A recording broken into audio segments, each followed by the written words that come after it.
हे कालों के काल, हे सावन के राजा, हे मेरे महादेव, अपने भक्तों को कभी निराश ना करना। जो भी आपकी इस वीडियो को सच्चे दिल से लाइक करे और शेयर करे, उसकी निर्धनता गरीबी दूर कर देना। हर हर महादेव, ओम नमः शिवाय। स्वागत है आप लोगों का हमारे आचार्य जागेंद्र मिश्रा चैनल में। श्रावण सोमवार व्रत कथा। दोस्तों, श्रावण के महीने में सोमवार की व्रत कथा का बहुत महत्व है। यह अत्यंत महान और प्राचीन कथा है, जिसका श्रवण करने मात्र से मनुष्य प्राणी पापों से मुक्त हो जाता है। श्रावण सोमवार के दिन इस कथा को जरूर सुनना चाहिए। इस कथा में माता पार्वती और भगवान शिव की कृपा का चमत्कारिक प्रसंग सुनाया गया है। जो भी मनुष्य श्रावण सोमवार का व्रत करके इस कथा को सुनेगा, उसका व्रत सफल हो जाएगा और शिव पार्वती की कृपा उसे प्राप्त होगी। दोस्तों, इस कथा को पूरा सुनना चाहिए, इसे कभी अधूरा नहीं सुनना चाहिए, इससे पाप माना जाता है। दोस्तों, एक समय की बात है, दूर किसी नगर में एक साहूकार रहता था। उसके पास धन की कोई कमी नहीं थी, लेकिन फिर भी वह हमेशा ही दुखी रहता था, क्योंकि उसकी कोई भी संतान नहीं थी। फिर एक संत उनके द्वार पर आते हैं और उनकी व्यथा को सुनकर उन्हें सोमवार का व्रत करने का सुझाव देते हैं। संत की बात सुनकर वह साहूकार, उसकी पत्नी दोनों ही श्रावण सोमवार का व्रत करने लगे। वो प्रत्येक सोमवार को शिव जी के मंदिर के पास जाकर पूरी निष्ठा और भक्ति भाव से शिव जी की आराधना एवं पूजा करने लगे। उस साहूकार और उसकी पत्नी की भक्ति देखकर माता पार्वती बहुत प्रसन्न हुई और उन्होंने शिव जी से प्रार्थना की, हे प्रभु, आपका भक्त साहूकार और उसकी पत्नी बहुत समय से सोमवार का व्रत कठोरता से कर रहे हैं, उन्हें उनकी भक्ति का फल निश्चित ही मिलना चाहिए। तब भगवान शिव कहते हैं कि हे महामाया, हे देवी, इस संसार के प्रत्येक प्राणी के उसके पिछले जन्म के कर्मों का फल निश्चित ही भोगना पड़ता है। वह पिछले जन्म में जो भी पाप करता है, उसका फल उसके अगले जन्म में उसे मिलता है। यह साहूकार भी उसके पिछले जन्म के कर्मों का फल भोग रहा है, यही उसकी नियति है। फिर माता पार्वती कहने लगती हैं, हे प्रभु, इस संसार में आपके लिए कोई भी कार्य असंभव नहीं है। आप महाकाल हैं, मृत्यु भी आपकी ही आज्ञा का पालन करती है। आप बड़े बड़े पापियों को भी क्षमा कर देते हैं। फिर अपने इस भक्त को भी उसके पिछले जन्म के कर्मों के लिए क्षमा करके उसकी इच्छा को पूर्ण कीजिए।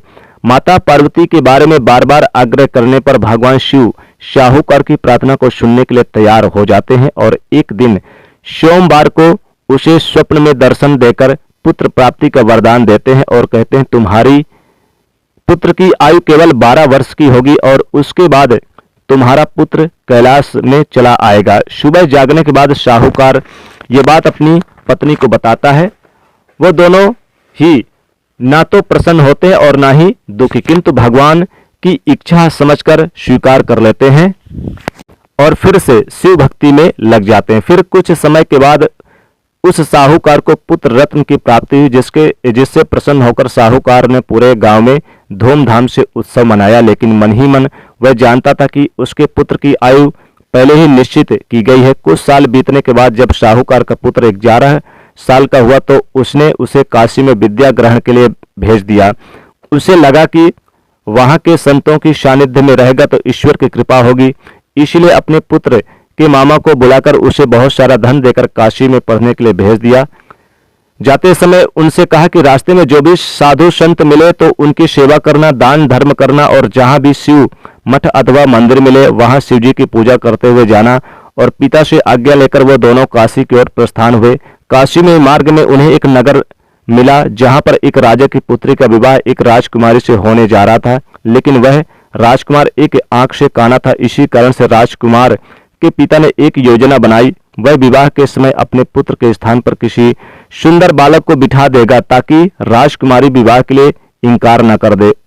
उसी समय वहां पर वह साहूकार का पुत्र और उसका मामा पहुंच गए। उस साहूकार के पुत्र को देखकर उस राजा ने उसे कहा कि तुम मेरे पुत्र के स्थान पर राजकुमारी से विवाह कर लो, मैं तुम्हें बहुत सारा धन दूंगा।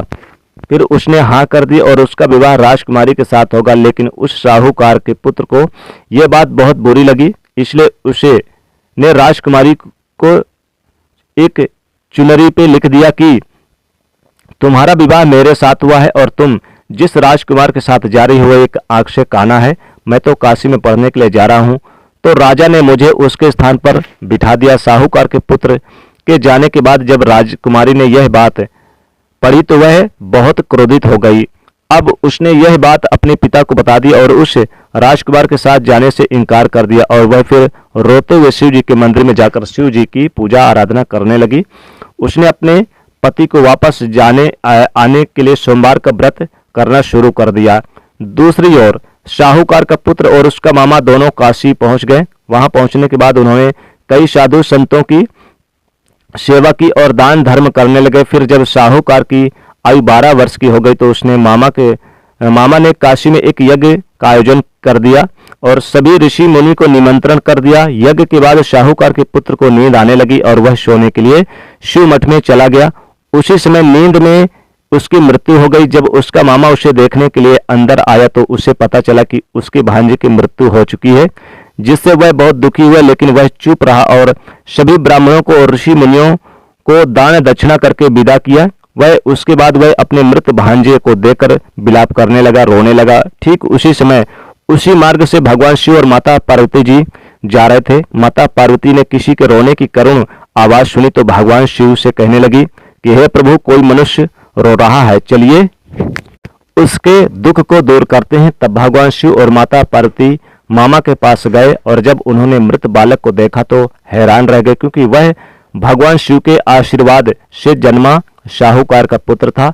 माता पार्वती ने कहा, हे नाथ, ये तो साहूकार का पुत्र है जिसे आपने केवल 12 वर्ष की आयु का जीवन जीने का वरदान दिया था, इसलिए आज 12 वर्ष की आयु पूरी होने पर वह मृत लोक को चला गया। देवी पार्वती के मृत बालक को देखा तो उन्हें दया आ गई और भगवान शिव से हाथ जोड़कर कहने लगी, हे प्रभु, आप एक बार इस बालक को जीवन दान दे दीजिए, वरना इसके माता पिता जीते जी मर जाएंगे। माता पार्वती के कई बार आग्रह करने पर भगवान शिव ने उनकी बात मान ली और उस बालक को जीवन दान दे दिया।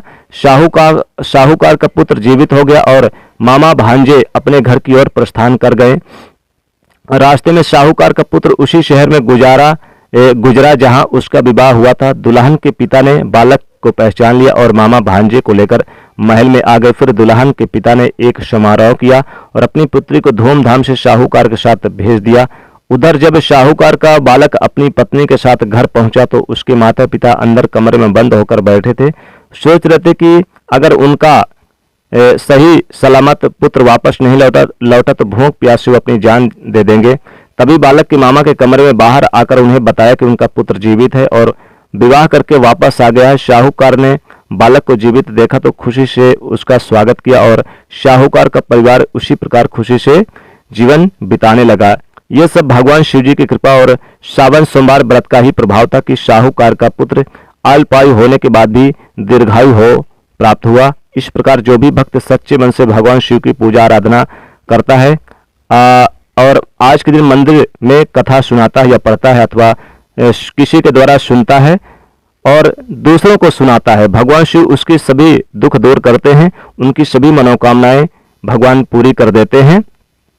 कथा समाप्त होने के बाद आप इस वीडियो को ज़्यादा से ज़्यादा शेयर करिएगा, लाइक जरूर करिएगा। जी हाँ दोस्तों, और चैनल को सब्सक्राइब करिएगा। हर हर महादेव, ओम नमः शिवाय।